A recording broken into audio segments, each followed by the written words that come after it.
Muy bien, continuamos conversando con el hidrogeólogo Francisco Turrión Peláez, que nos está dando una estupenda lección, como ya lo ha hecho otras veces, acerca de si realmente existe o no existe agua suficiente aquí, en la región de Murcia, en la cuenca del Segura y además en el resto de España.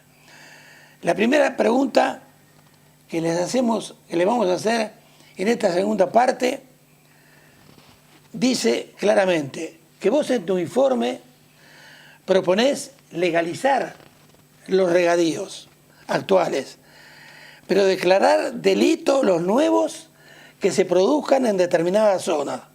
Esto ha sido criticado por grupos ecologistas. ¿Cómo puedes explicar esto?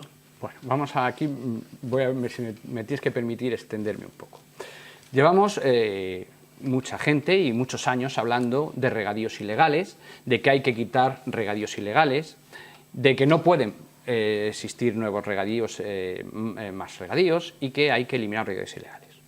Bueno, pero la realidad, esa es una declaración de intenciones que compartimos y que comparto, pero la realidad es otra. La realidad es que en la cuenca del Segura en los últimos 50 o 60 años no se ha quitado un regadío.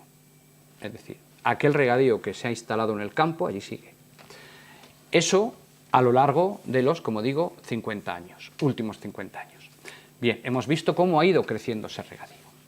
No ha habido mecanismos en las administraciones públicas capaces de frenar esa expansión de regadíos que siempre eran, y como decía al principio, de las mismas empresas agroexportadoras, de grandes holding hortofrutícolas, de aguatenientes, mientras a los pequeños regantes, a los agricultores y ganaderos industriales se les decía que la cuenca del Segura estaba sobreexplotada y que ellos no podían hacer regadíos. Bien. Sucesivos planes hidrológicos, por la vía de lo que podemos denominar hechos consumados, han ido legalizando superficies de regadío en sus documentos. Es decir, llegaba un plan hidrológico como el del año 98, hacía una revisión, miraba de foto aérea y foto de satélite el regadío que había, y sin entrar a discutir si era legal o ilegal, pintaba unas geometrías, unos polígonos, unas superficies, donde, que les denomina UDAS, Unidad de Demanda Agraria, donde ahí calculaba la necesidad de ese agua. Y además era muy gracioso porque se curaban en salud. Decían, no, mire usted, yo no estoy dando carta de legalidad a estos regadíos, simplemente estoy viendo la situación de hecho, la situación que hay hoy. Y dije, pues me parece muy bien su observación. Lo que pasa es que lo que no se hacía luego era hacer el mapa de la situación de derecho, es decir, aquellos polígonos, aquellas superficies de los regadíos legales.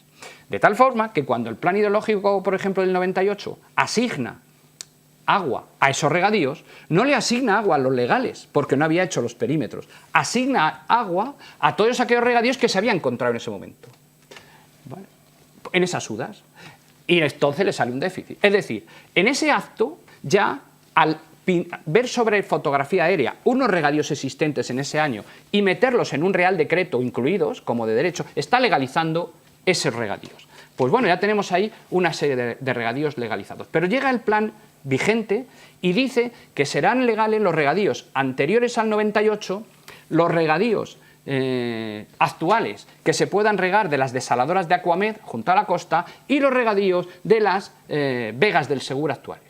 Y uno que se hace la pregunta, bueno, ¿y los pobres de Moratalla, de Cejín, qué culpa tienen todo esto?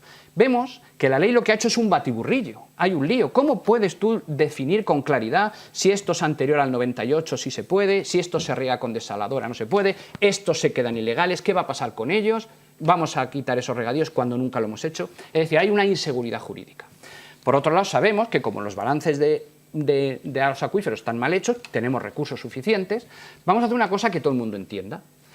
Lo que vamos a hacer que todo el mundo entienda, lo que proponemos o lo que yo propongo es, vamos a decir que todos los regadíos, salvo aquellos que estén en zonas de especial protección, en zonas parques naturales, etc., vamos a considerarlos todos legales. Pero a partir de ahora vamos a definir perímetros claros y concretos donde hacer un nuevo regadío ahí no va a tener una infracción administrativa, va a ser delito.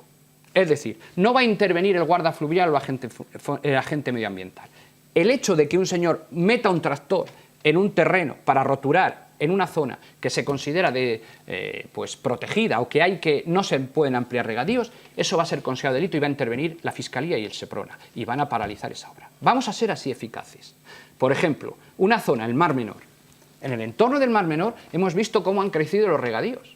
A mí me hace gracia, o por lo menos me llama la atención, aquellas personas o aquellos grupos ecologistas que dicen hay que quitar los regadíos y se van y se acuestan y ya está.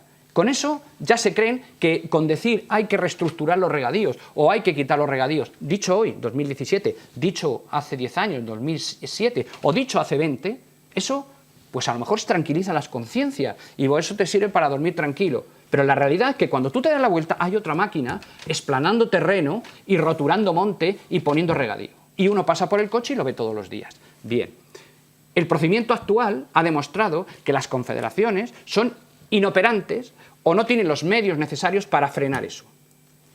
O que el gobierno realmente no le interesa solucionar eso. Si queremos realmente que haya un cambio en esta cultura sobre el regadío, en mi opinión tenemos que modificar el Código Penal y modificar la Ley de Aguas. Que las comunidades autónomas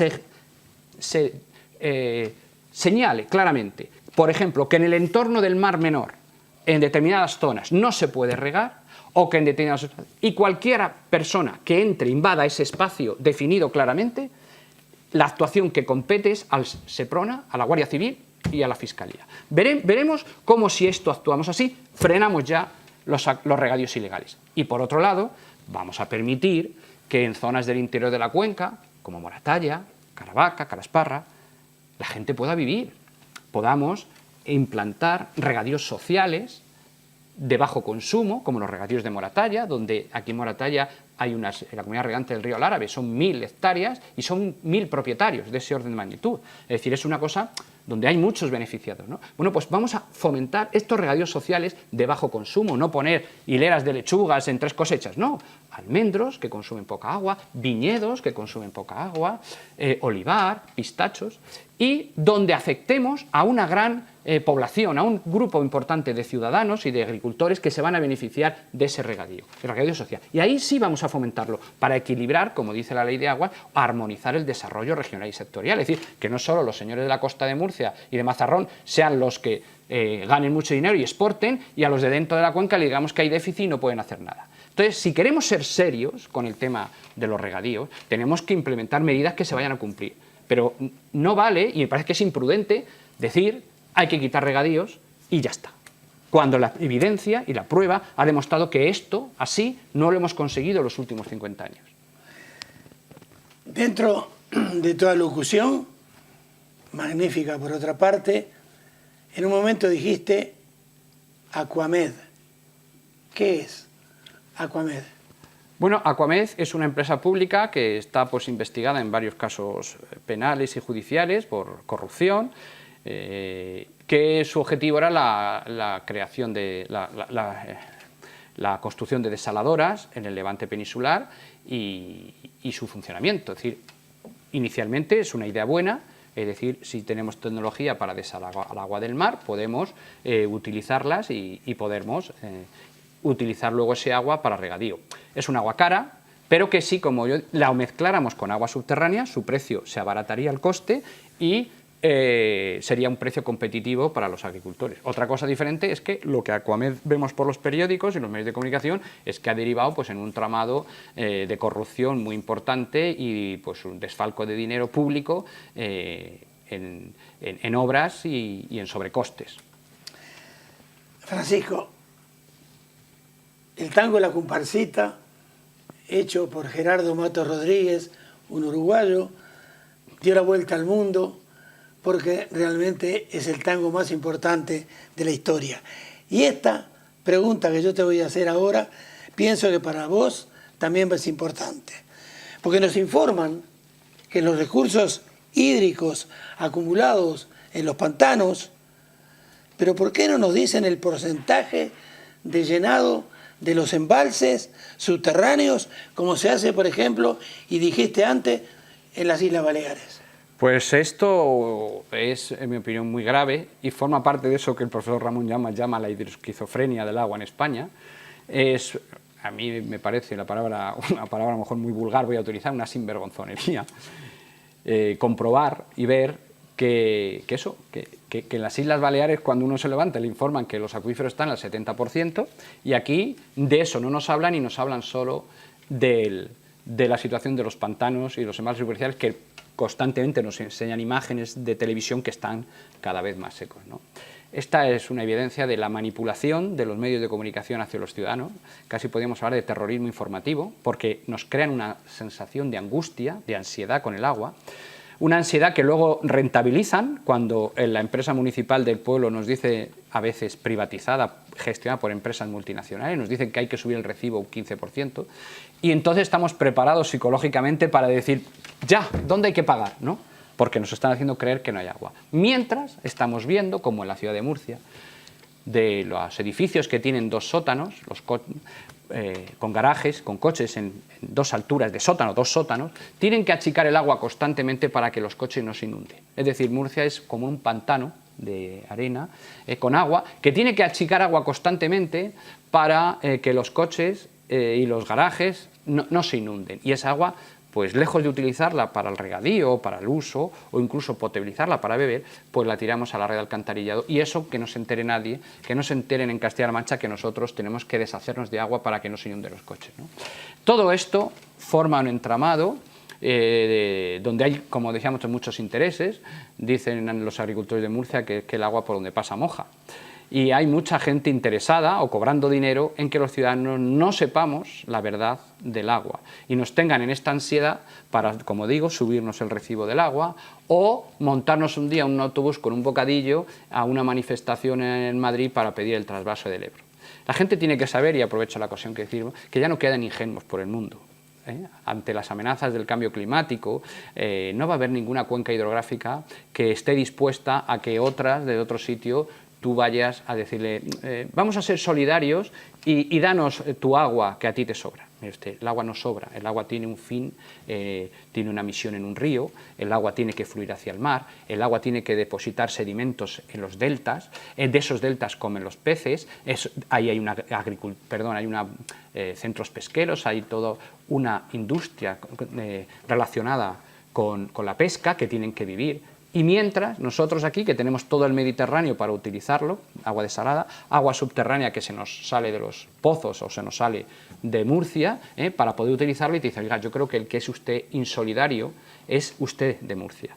Porque mire, en el Tajo, en la cabecera del Tajo, los embalses están al 9% ahora mismo. No hay agua para trasvasar. Pero el problema es que no solo no hay agua para trasvasar, que ellos no tienen agua para beber. Es que ya no solo la cabecera, es que en el municipio, la provincia de Toledo, ya hay pueblos que tienen problemas para beber, para abastecerse. Y por otro lado, el caudal ecológico que nosotros dejamos pasar a Portugal, que es un río que es transfronterizo, está llegando espumas o prácticamente nada agua. Tenemos un problema diplomático con Portugal. Es decir, creo que tenemos que ser lo suficientemente inteligentes, y ya gente de nuestro tiempo, para buscar alternativas que a los murcianos nos hagan queridos por el mundo y nos admiren. No cuando vamos a otro sitio nos digan el murciano pedigüeño, el que se queja de La Mancha porque no da agua, el que se queja de Aragón porque tampoco da la agua. Los murcianos no somos así, y los regantes tampoco. A los regantes no, cuando piden agua no le piden como el que va a un restaurante a pedir vino. ¿Qué vino? Pues le traen la carta de vino. No, el agua es agua, yo necesito agua.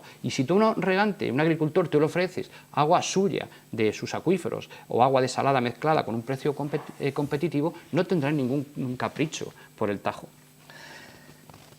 Dijo Francisco, nos subimos a un autobús con un bocadillo. Les hago la traducción a los que están allí en el Río de la Plata. Nos subimos a un ómnibus con un refuerzo, por ejemplo, de mortadela y queso. En fin, nos hablaste de la esquizofrenia hidrológica en España. Explícanos más a fondo lo que quisiste decirnos. Pues sí, ahondando un poco a todo esto que estábamos diciendo, ¿no? El término no es mío, como decía, es del profesor Ramón Llamas, Madurga, que fue catedrático de hidrogeología de la Escuela de Caminos de Madrid y hasta hace poco ha sido el director de la Fundación Botín, del Observatorio del Agua de la Fundación Botín, que es miembro de la Real Academia de las Ciencias. Él, este concepto, que hace poco ha comentado en los medios de comunicación, yo ya se lo había oído hace 20 años, ¿no? La hidroesquizofrenia. A lo mejor yo, con 20 años menos, no era consciente de lo que eso implicaba, ¿no? Pero hoy, desde luego, me doy cuenta de la trascendencia de ese término. Esa es la esquizofrenia. Estamos diciendo que tenemos sequía no en función de lo que llueva, que por cierto, el año pasado, 2016, en la cuenca del Segura, fue un año extremadamente lluvioso, llovió más de la media. De hecho, el río Segura se desbordó en Orihuela, hacía 28 años que eso no pasaba. Bien, medimos nuestra situación de aguas sequía por unos pequeñitos embalses superficiales construidos en sitios donde el terreno no es impermeable, porque claro, donde es permeable el agua se filtra. Por ejemplo, el embalse de Valdeinfierno se construyó en una zona permeable, no embalsa agua, no es porque no llueva, es que no la tragará nunca, se filtrará. Y entonces nuestra sequía es en función de esos receptáculos, de esos embalses superficiales que el hombre ha construido. Y cuando los vemos que se secan, pues decimos, hay sequía, no tenemos agua. En cambio, los otros embalses que construyó la naturaleza, muchísimo más grandes, en esta cuenca del Segura o la cuenca del Júcar, que albergan, según el Instituto Geológico y Minero de España, 100.000 hectómetros, 100 veces más que la capacidad de los embalses superficiales si estuvieran llenos, pues de esos no nos acordamos. De eso, como decía antes, no los cuantificamos. No sabemos el agua que tienen, no sabemos el porcentaje en que se encuentran. Y encima, digamos, los denostamos o los medimos mal para hacer creer que no existe. Eso es la hidroesquizofrenia. Eso es la locura de este país, donde los intereses económicos, lobbies, mandan, gobiernan, dirigen nuestro futuro y son capaces de dejarnos sin agua. Francisco, sequía, como estabas hablando de la meteorología, sequía meteorológica, sequía hidrológica, ¿es lo mismo? No es lo mismo, como estaba comentando, ¿no? La sequía meteorológica es aquella en la que, después de una serie de años sin precipitaciones o con escasas precipitaciones o precipitaciones por debajo de la media, pues en función de cómo estemos pertrechados, en función de cómo estemos organizados, pues vamos a sufrir sus impactos de mayor o menor medida. En cambio, la sequía hidrológica es, pues, esa, como decía, que se manifiesta en las infraestructuras superficiales, en los embalses superficiales que hemos construido. Y claro, si, como estamos diciendo, tenemos unos embalses cuya agua se evapora, de los que se evapora el 20% por el sol, donde almacenan en la cuenca SEO poca agua, donde tenemos un sistema de cultivos donde ahora predomina el gotero. ¿Esto qué significa? Que al árbol hay que darle agua constantemente, no es como antes el riego a inundación, donde las raíces profundizan en el terreno y un árbol puede aguantar la sequía mucho mejor porque no le llegue agua durante un tiempo porque tiene unas raíces profundas. No, un árbol de río por goteo tiene que estar permanentemente alimentado porque sus raíces son muy someras, muy superficiales. Entonces, en el momento que falte agua a la balsa, bueno, aquí está la mosca, en el momento que falte agua a la balsa de riego, ese árbol sufre, se estresa hídricamente, puede tener problemas de producción, etc. Por tanto, nos hacen confundir, nos hacen ver que la sequía hídrica, o sea, la sequía hidrológica, la situación de los pantanos es la situación meteorológica, porque no están contando con el agua de los embalses subterráneos. Y es una pena que aquí en la cuenca del Segura, que esa batería estratégica de pozos de sequía que comentamos, que se hizo hace 10 años, pues ahora mismo en Ellín, la batería de esos pozos en Ellín no estén funcionando porque no ha habido acuerdo con Castilla-La Mancha, que en Orihuela y la Vega Baja tampoco estén funcionando y que solamente pues, de aquellos 60-80 pozos que se hicieron, pues estén funcionando pues, 20 de ellos, ¿no? Es una pena porque esos pozos funcionando estarían ayudando a superar esta sequía. Muy bien, anteúltima pregunta. ¿Qué es entonces la BES? ¿Batería de pozos de sequía? Pues es esto que estaba comentando, ¿no? Es la batería estratégica de pozos de sequía que principalmente se hizo en los años 2005-2008 por el anterior gobierno y a la que se incorporó también a esa batería otros pozos que ya se habían hecho en la sequía anterior en el sinclinal de Calasparra, ¿no? Es un conjunto de pozos que aportan en torno entre 135 y 150 hectómetros anuales que nos permiten, que es prácticamente la mitad del agua que demandamos anualmente de media del trasvase Tajo Segura. Una infraestructura hecha hace 10 años que ha estado parada, sin funcionar y que ahora, en estos últimos meses, se ha puesto en marcha, pero se ha puesto en marcha, como digo, de forma muy parcial. Se ha puesto en marcha en torno a 20 pozos. Faltan muchísimos.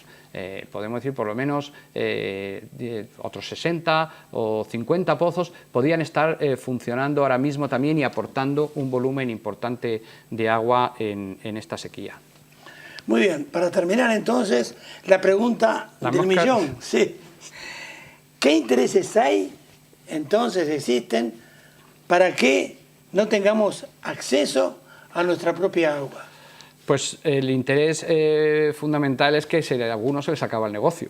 Si todos somos capaces de acceder al agua y todos somos capaces de hacer unas pequeñas explotaciones o poder poner superficie de regadío ecológico sostenible, pues a lo mejor somos más competitivos y también exportamos a Europa, y si exportamos a Europa en mejores condiciones, pues a lo mejor los operadores nos contratan a nosotros y no a los otros, y que a lo mejor nosotros pagamos mejores sueldos a los empleados y no los tenemos como esclavos trabajando en los invernaderos de sol a sol por muy poco dinero, y entonces pues lo que es la distribución de la riqueza. El que tiene cogido el poder no le interesa que repartir ese poder. No estoy diciendo repartir agua, porque eso daría la sensación de que hay poca agua y hay que repartir. No, digo poder y riqueza, porque agua es suficiente para utilizarla de forma sostenible y crear empleo, que es lo importante. Pero eso me interesa. Hay un cúmulo de intereses económicos solapados que actúan conjuntamente, como he dicho, las grandes constructoras del IBEX 35, que quieren hacer obras, tienen sus medios de comunicación, donde constantemente dan sus mensajes de que no hay agua y que hay que hacer presas y pantanos y trasvases. Los aguatenientes, las grandes empresas agroexportadoras, que tienen acceso a un agua, en muchos casos de dudosa legalidad, que no quieren que se audite y se organice eso y se vea cómo está, y que no quieren que entren nuevos operadores en el mercado, y por otro lado las multinacionales del agua privada, que están en muchos ayuntamientos, porque les viene bien decir que hay poca agua para subir los recibos del agua. Esta es la situación, y los ciudadanos tenemos que despertar y darnos cuenta que no necesitamos ningún trasvase, que podemos ser autosuficientes, que la autosuficiencia es la mejor garantía, porque tienes agua todos los días y todos los años, no dependes de que cada 4 años tengas un estrés y un problema porque no tengas agua, y que ese es el futuro y que tenemos el mar Mediterráneo para desalarlo y las aguas subterráneas para mezclar a esas aguas y abaratar el coste. Si no lo hacemos es porque no queremos. Muy bien. La voz de un profesional 100% que no se esconde debajo de la mesa, que tiene una gran valentía para decir lo que muchísima gente no se atrevería a decir frente a una cámara. Por eso nosotros nos sentimos orgullosos de que cada poco tiempo venga a hablarnos acerca de este problema del agua. Muchísimas gracias, Francisco, y te felicito por una alocución tan importante. Bueno, muchas gracias a ti por invitarme otra vez más. Muy bien. Irónicamente, podríamos decirles para terminar el programa que al fin y al cabo el agua es la bebida más peligrosa que existe en el mundo, porque si no la beben, los mata. Hasta la semana que viene.